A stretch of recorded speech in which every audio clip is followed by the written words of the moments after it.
Larry Miner is the Associate Administrator for Policy at the Federal Motor Carrier Safety Administration. We are planning to put out that APRM hopefully later this year, and that'll give you all a chance to weigh in on what direction you think we ought to consider going to improve our safety fitness determination process, and whether we should maintain the 3-tier system of satisfactory, conditional, and unsatisfactory, or revise it to just a 2-tier system where you're either fit or unfit to operate commercial motor vehicles.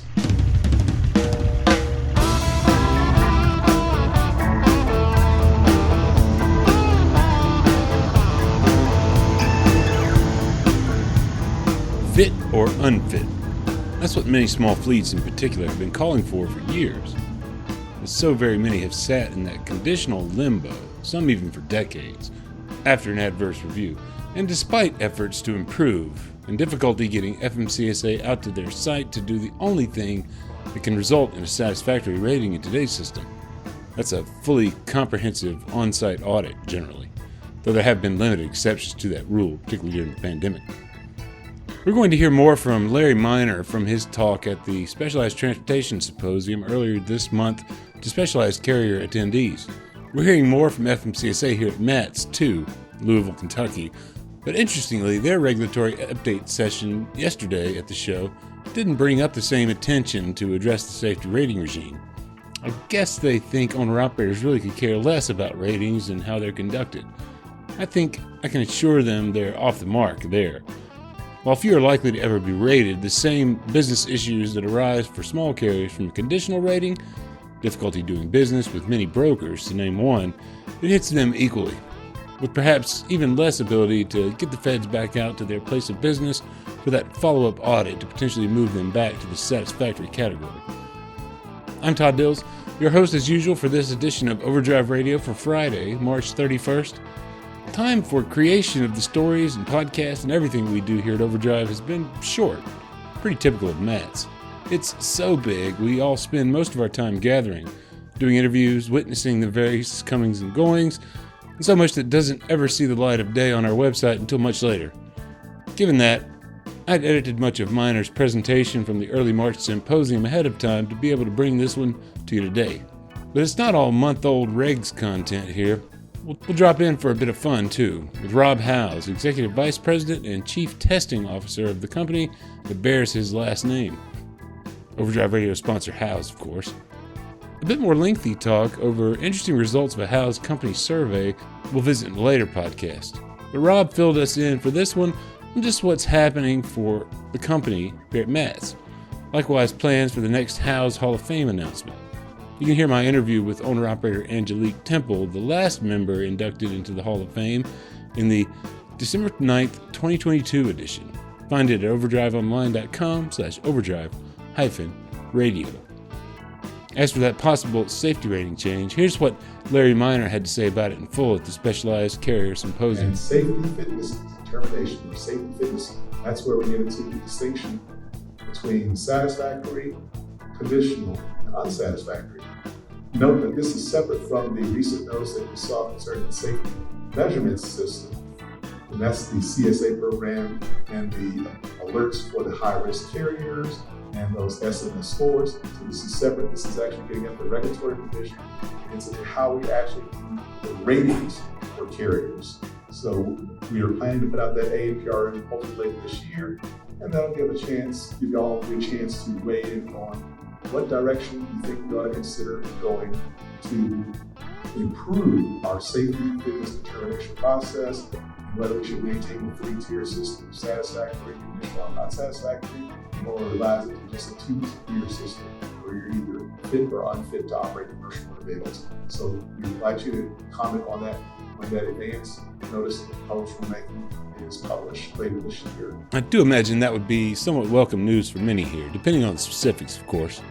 Fact is that the majority of ratings now for 2 years straight that FMCSA issues, period, have been conditional.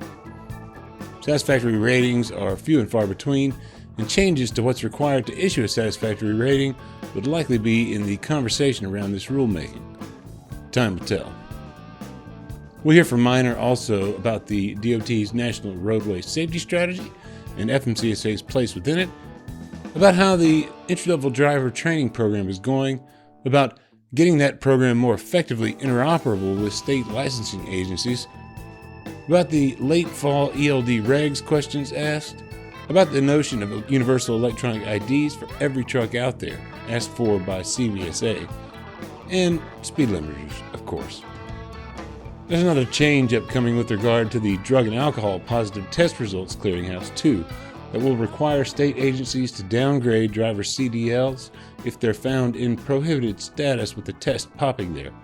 If you have someone that's got an issue with drug abuse or alcohol misuse, that we catch up with those individuals and take action so that if the state driver licensing agencies have to query our drug and alcohol clearinghouse, and if they see that a CDL holder is listed in the prohibited status because they tested positive for drugs or alcohol misuse, but they have not completed the return to duty process, downgrade that commercial driver's license so that any law enforcement official that stops them see that this person isn't supposed to be behind the wheel of a commercial motor vehicle. After the break, more of what that could look like.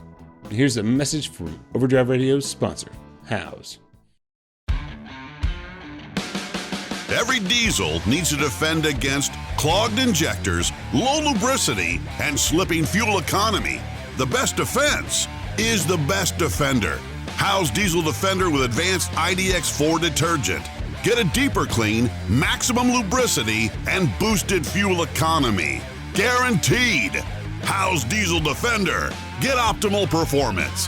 House, for every diesel. Find the House, HOWES, houseproducts.com. Matt's this year in the North Wing booth for the company. Unfortunately, you won't find the virtual reality immersive simulator I got to try out last year there, putting users inside the Virtual Hall of Fame. And there's a reason for that. One entirely outside of House control, unfortunately. Here's Rob Howes describing that reason. Yeah, unfortunately, we weren't able to bring that this year. Microsoft discontinued the application that it was based on, and they only gave 2-ish months notice before they completely took it down. So we weren't able to rebuild anything in time for the show. It was 2 months prior, so here we are planning the whole show out, right? And then suddenly they're surprise. So basically, like the architecture online of the House Hall of Fame is the same, but you couldn't do the so same kind of thing you wanted to do here. Like you did last year. So the VR platform was different than the website platform. So they were the same virtual space, but done in different ways. And it was called AltSpace by Microsoft. It's the base platform that was used to do the Hall of Fame for virtual reality, and that's what they got rid of. So we'll I don't know if we're going to redo it or not. I mean, it's a big expense either way, but we're going to look at it and see. If we do it, we'll do it with an actual game engine, and that way the program will be ours. Nobody can take it down. So the hazards of relying on fickle third parties. Correct. And jokes aside, what you will find in the booth is this chance to spin a wheel for a bottle of a variety of House products, among other prizes. Really good folks all around. It's a great team there for sure. Rob Howes also updated progress on the House Hall of Fame. Here he is talking about the process of selection of the next member, whether person, place, or thing. We're doing a new process this time where we're involving all of our customers and followers to participate. We're doing some polling, so it's going to be an interesting Hall of Fame inductee. So as you know, we don't just induct people, we also induct places, things. So I don't want to give away too much, but come around July-ish time frame at another event, we'll be announcing the next inductee, and it'll be basically chosen by all of the people following the Hall of Fame currently. Okay, so you got a bunch of nominations. Those came also from people in your customer base and audience. Yep. Right? And then you already put out kind of a poll survey for people to make a choice, or are you going to? There's been some, again, I don't want to give away too much. There's been some secretive polling that we've been doing, and it'll develop into more as we get closer. and Is it something it's that people should kind of fun. keep an eye out for? It's something people should keep an eye out. Yeah, we like to have fun with it. You know, the Hall of Fame is a serious thing as well, but as a company, you know, we don't take ourselves too seriously. And Angelique Temple was an amazing inductee. All of our inductees are amazing inductees, and the fact that the community can get together and recommend some of these people is a wonderful thing. And I want to add that, jump on our site, put your own, you know, nominees in there. We're constantly looking for new nominees, for new inductees. Always open. Yeah, you can at any time. It's not like there's a deadline. Mhm. You know. But yeah, we want to look at all aspects of the industry and have some fun with it too. So there's some cool stuff coming. Is it July timeframe? Are you going to do that at the Walcott Truckers Jamboree? Yeah, you got me. Okay. That's what. That's a good show, and we like doing some of the announcements at an event, you know, where we can talk to drivers and participants. Stay tuned. And tune in next week for more of my talk with Howes about the survey they conducted, and more about the current fuel quality situation all around the nation. Now, on to FMCSA's Larry Minor and the regulatory update talk he gave at the Specialized Transportation Symposium. Happy to be back here at the SCRA meeting to tell you about all the wonderful things that FMCSA is working on. And I want to start off first with highlighting our National Roadway Safety Strategy.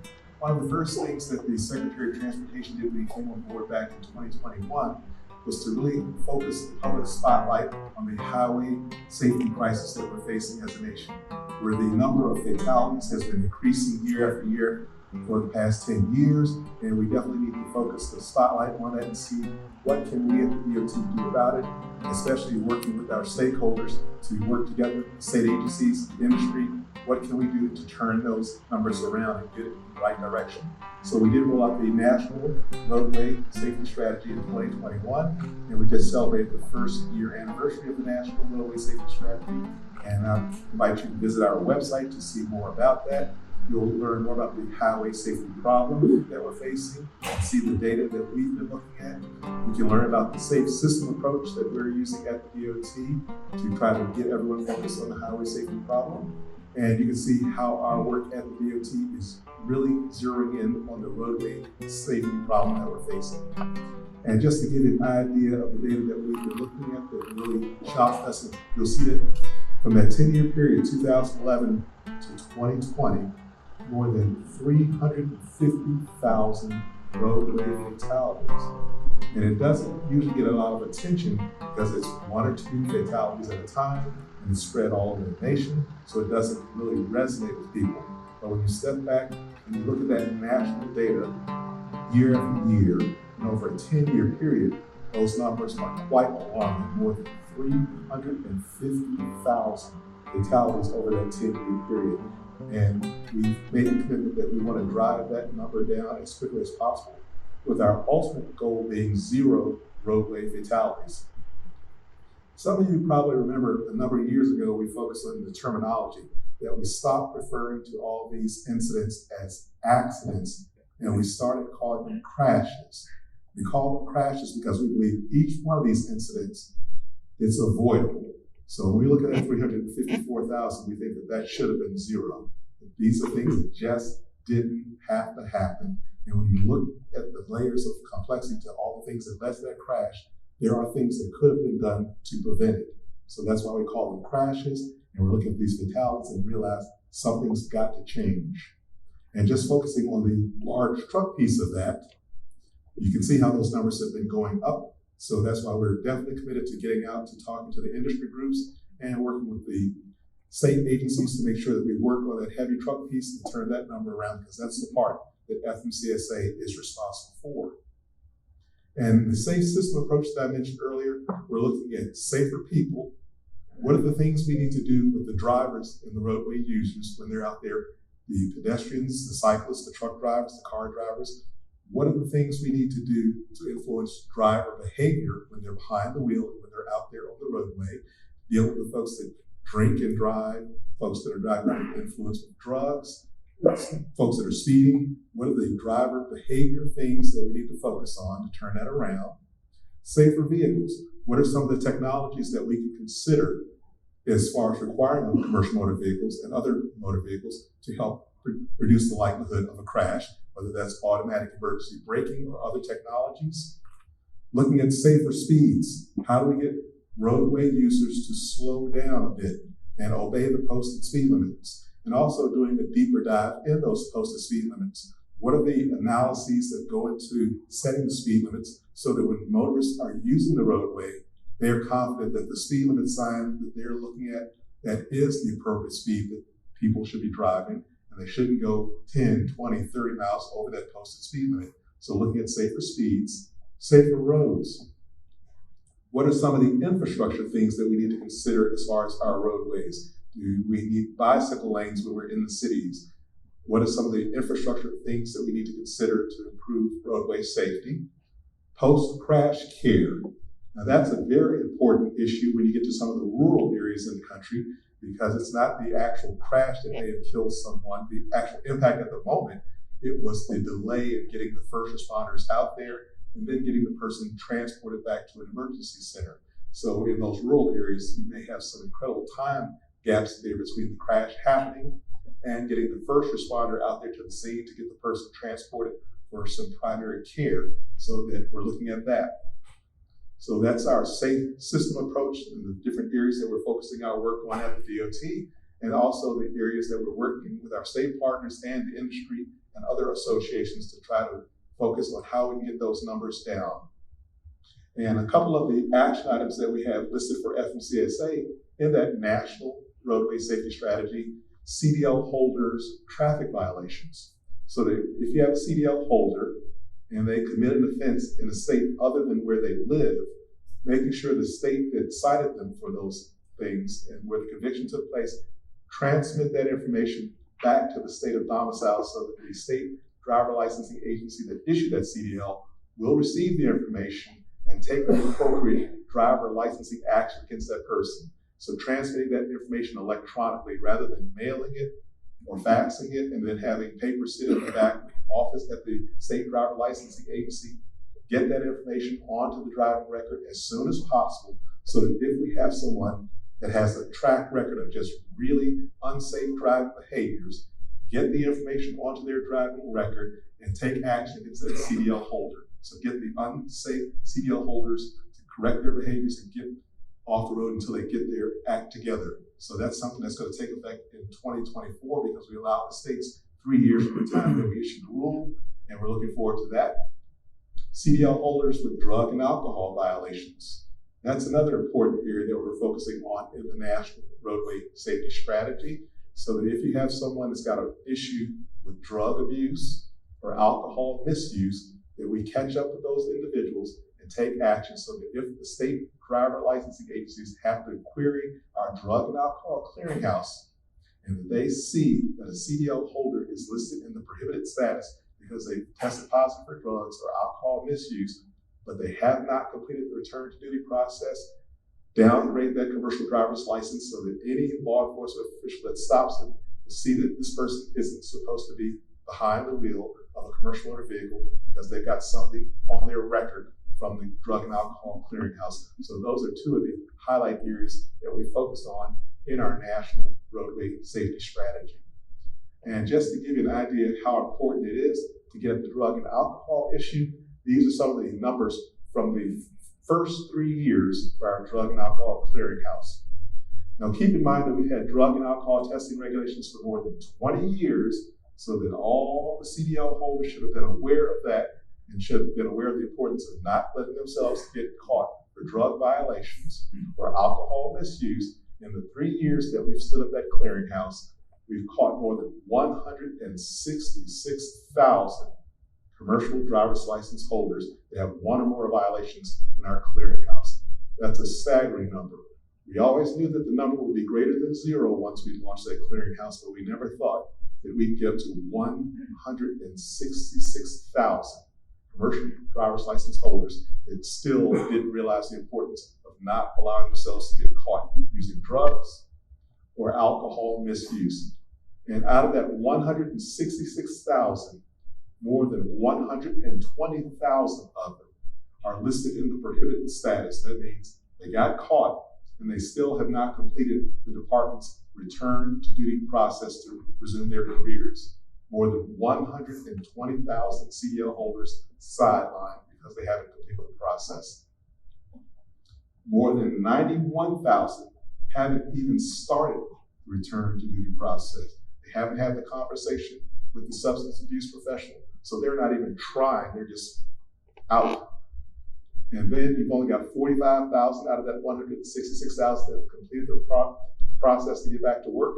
So those are some shocking numbers that have caught our attention and drive home the importance of working with the state driver licensing agencies to catch up with those 120,000 and make sure that we downgrade their commercial driver's license, make a clear message that they are not supposed to be out there behind the wheel of a commercial motor vehicle.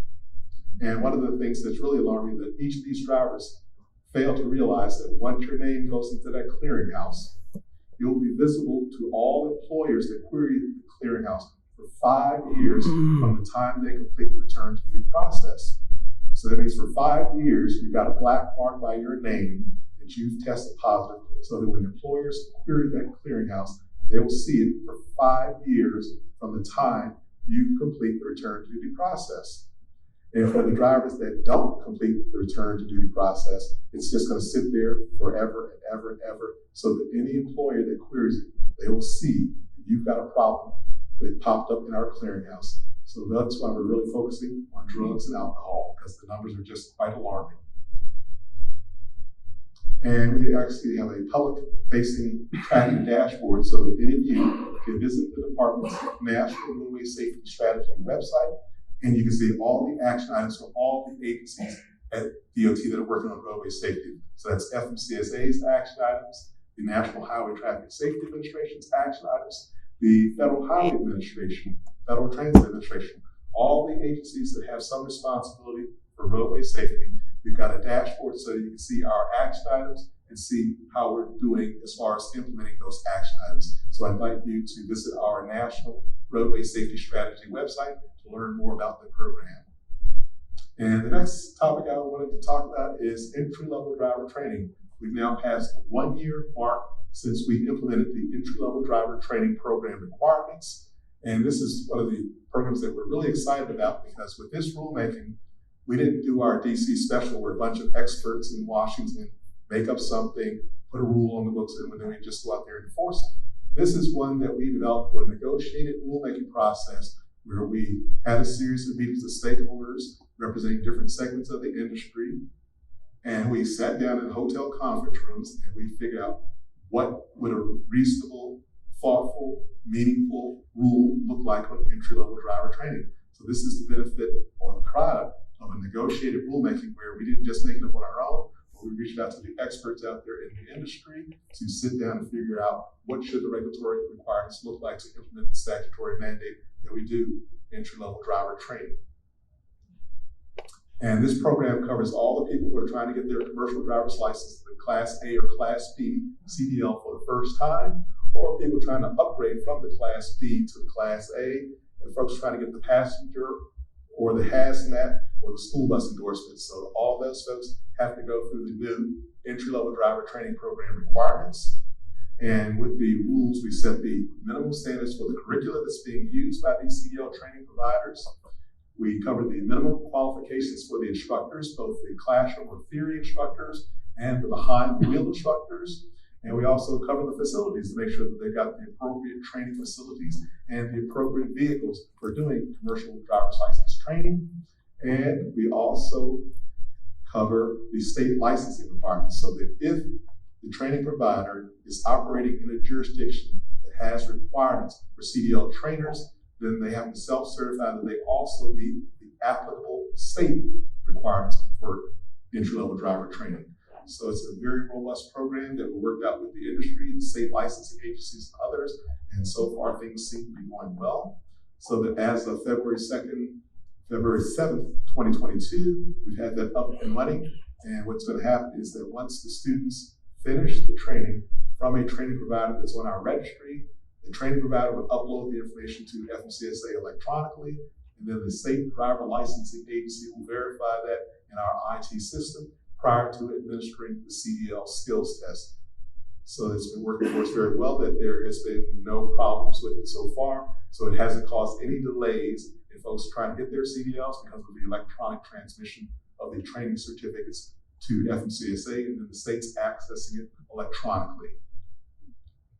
And we have a user-friendly website that we have set up so that anyone that's thinking about trying to get their CDL, they can go to our website to try to locate a CDL training provider that's on our registry to verify that whatever school or training provider that they're going to, make sure that that person or that entity is listed in our training provider registry.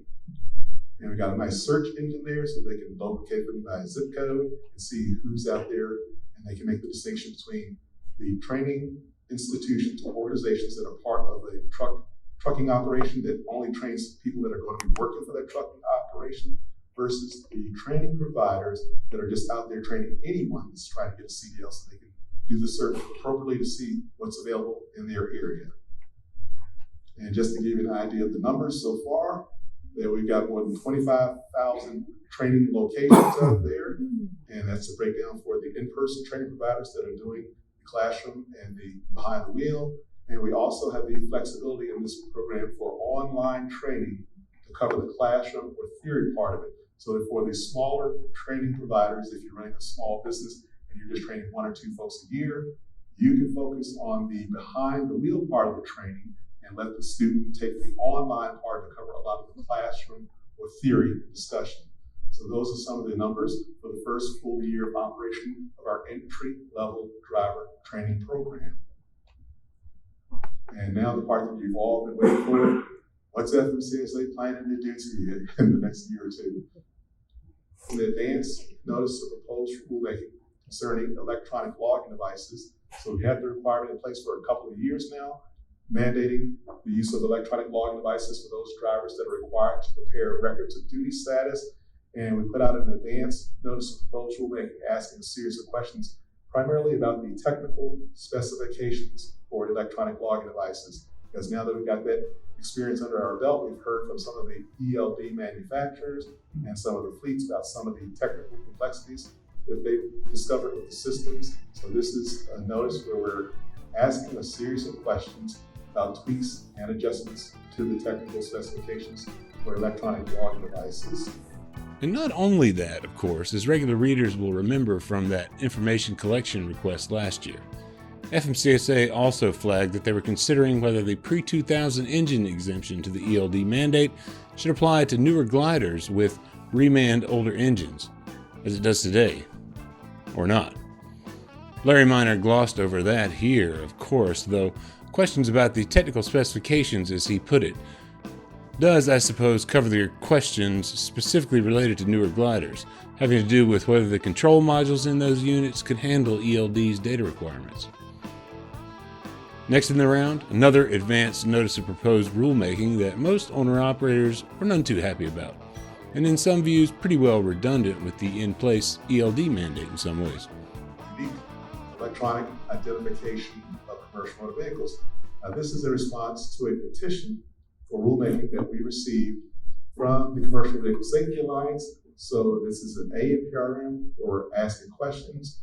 We didn't actually propose requiring electronic IDs. We were just following up on a petition that we received and asking a series of questions, give all of you a chance to think about the issue and give us your thoughts on whether we should or should not move forward with a rulemaking to require the electronic ID for all commercial vehicles. And this is one that probably doesn't concern too many of you, but it's one where we got into intro guides about the definition of brokers, so that those of you who do rely on brokers sometimes to do your business, that we're digging deep into the broker issue and how we define broker and how we get into the difference between a broker and a dispatch service. So that's one that we put out for public comment. Keep tuned for more reporting from Matt's on that issue, I think. There was an FMCSA session around 2 brokerage-related proposals just this morning at Mid-America. Automatic emergency braking. And I mentioned our safe system approach, looking at safer vehicles. One of the things that we'll be following up on as a result of the highway authorization bill that was passed a couple of years ago is mandating automatic emergency braking on newly manufactured commercial motor vehicles. So that's a technology that in the event that for whatever reason the driver fails to apply the brakes, then you'd have the technology that would apply the brakes automatically. Or if the driver is not applying the brakes hard enough, here's the technology that will increase the braking force to make sure that the collision is avoided. So this is going to be a joint rulemaking with FMCSA and the National Highway Traffic Safety Administration, so that the National Highway Traffic Safety Administration's piece is to regulate the truck manufacturers and to require that they do it. They need to get into all those technical details about the performance specifications for the automatic emergency braking system. And then the FMCSA piece would be to require that the fleets maintain the automatic emergency braking on those newly manufactured commercial vehicles. So that's one that hopefully will be published in the next couple of months or so. And I invite all of you to look at that rulemaking proposal to see whether you have some concerns about what would be required of the manufacturers and how this could potentially impact the cost of new trucks that you purchase and the requirements that we would have for the fleets to maintain the automatic emergency braking system on those new vehicles. So that'll be another great opportunity for you to participate in the rulemaking process. And another one that will be coming up pretty soon as a follow-up to our supplemental advance notice of proposed rulemaking, automated driving systems. We've heard about that for several years now, about this concept of having smart trucks that can presumably drive themselves down the highway and not necessarily rely on a CDL holder to drive the vehicle. So we had put out an advance notice of proposed rulemaking under the previous administration and asked a bunch of questions and got some responses. And with the leadership direction of the new administration, we followed up with some additional questions and laid out some additional concepts that we wanted all of you to comment on. So we strongly encourage you to participate in this rulemaking process to see what safety guardrails we need to consider if indeed the technology sector is successful in producing automated vehicles that can run on the roadway without a driver behind the wheel. Getting at some of the requirements to make sure that the carriers are prepared with a safety program to operate these vehicles properly, making sure that the carriers are prepared to do any inspection, repair, and maintenance of these automated vehicles, to make sure that the IT system that's running these vehicles and all the sensors and other devices on the vehicles, make sure all those things are properly maintained. And if indeed you're going to take the driver from behind the wheel and have this computer driving the vehicle down the roadway, making sure that it's happening in a safe and responsible manner. So it's a complicated thing. We don't have any predictions on how fast the technology sector is going to succeed in producing these level 4 and level 5 vehicles that can operate without a human being behind the wheel. But we think that we need to move forward with this rulemaking to at least lay out our expectation of the safety guardrails that need to be in place if indeed you take the driver from behind the wheel. The comment period Larry Minor referred to around these automated systems has since closed on March 20th. OOIDA President Todd Spencer, in the association's official comments, noted the original request for comment the agency launched on the subject as far back as 2019. As he put it, many of the questions initially proposed remain hypothetical in nature, he said. Quote, and OIDA still questions why the agency has chosen to focus on regulations that may or may not be necessary, depending how the technology performs. Spencer went on to further question whether the agency might be putting the cart before the horse when it comes to a regulatory framework for AVs, nonetheless underscoring that decisions made today have a significant impact on the deployment of automated vehicle technologies, advanced driving system-equipped trucks, and ultimately, quote, on the livelihood of professional truck drivers and the economy at large. FMCSA's Larry Minor went on to note exemption requests put in by some AV testing companies that would add hours flexibilities for drivers associated with operating trucks with these systems. So full disclosure, we did receive a couple of applications for exemptions so far. The first of which that we denied a couple of years ago concerned some flexibility under hours of service. So that if indeed you have an automated vehicle and it's kind of a team operation and the human being is there, but may stop taking responsibility for driving for some segment of the trip to let the automated system presumably drive itself? Should we provide additional flexibility under the hours of service so that that particular individual that's in the cab of the truck would have additional hours of service allowed based on the level of control and the time that the computer is operating the vehicle? When we denied that request because we just didn't think it made sense for us. And we recently received a request for exemption concerning emergency warning devices. We currently have the requirement that if a commercial motor vehicle is disabled on the side of the road, the driver has the responsibility of getting out there, putting out the warning triangles. Well, if you take the driver out of the seat, how might they accomplish compliance with the requirement that you have warning devices? Because if indeed the vehicle does break down and you don't have a human being, how would you alert the other motorists on the roadway that the vehicle just broke down? So we do have an application for exemption from 2 of the manufacturers that are working on automated driving systems because they've come up with some technological solutions that they think might work as far as warning systems that will be around a disabled automated vehicle that doesn't have a human behind the wheel. So it looks like the technology sector is continuing to work on this, and they're continuing to plan to go forward. So the agency is planning to do the rulemaking to put those guardrails in place. And in the meantime, we will be looking at those applications for exemptions. And as with all the applications for exemption, there will be a federal register notice that comes out where you would all have a chance to look at the application and offer your comments as to whether you believe we should or should not grant that exemption application. And something that's not controversial at all. Understated sarcasm, everyone. Understated sarcasm. And what's that non-controversial topic? Well, maybe you guessed it. Speed limiters. Now, this is one where we received the petition for rulemaking back in 2006, maybe 2007, and the department has been grappling with this issue for a number of years. And back in the latter part of 2016, we did publish a notice of proposed rulemaking. It was a jointly issued notice of proposed rulemaking where the National Highway Traffic Safety Administration would have the responsibility of proposing a speed limit requirement that the manufacturers of the commercial motor vehicles would have been responsible for. And the FMCSA part of the equation would have been to require that the fleets maintain the speed limiting technology or system that's on the commercial motor vehicle. And then there was a long period where there was just silence out of the USDOT. We didn't indicate whether we were going forward or not with the rulemaking.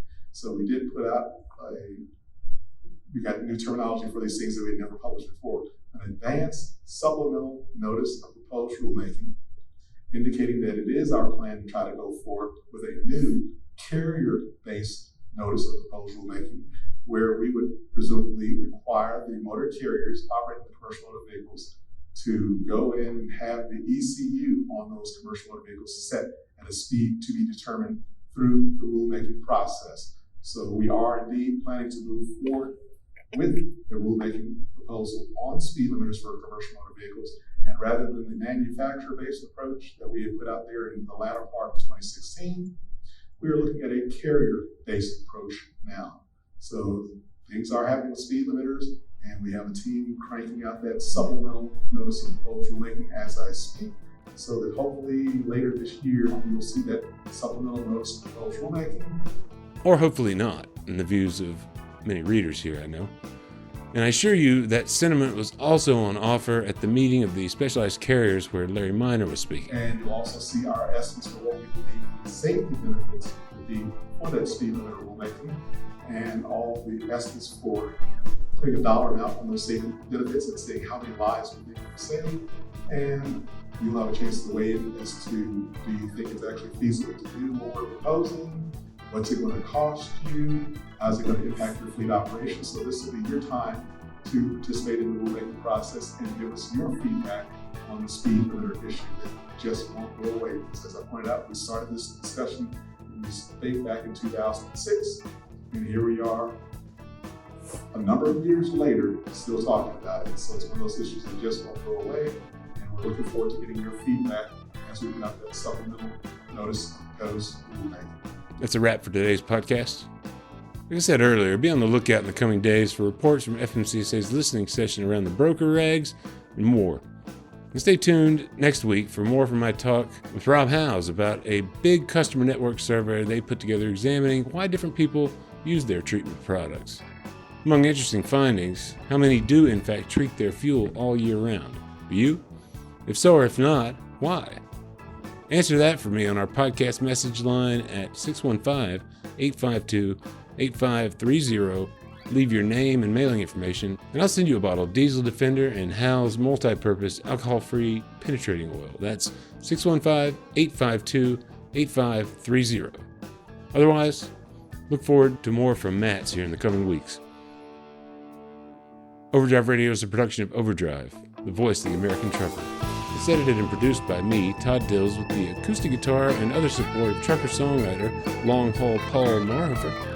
The theme is Legend of the Snake Man by Marhofer, featuring the guitar work of Travis the Snake Man himself, Lamech, Terry Two Socks Richardson on bass, keys by Tishomingo Jim Whitehead, and on drums, Andrew Marshall. The podcast is backed up further by Overdrive's own news editor Matt Cole, social media coordinator Holly Young, executive editor Alex Lockie, and video editors Lawson Rudisell and Mr. Andrew Glenn. See you next time.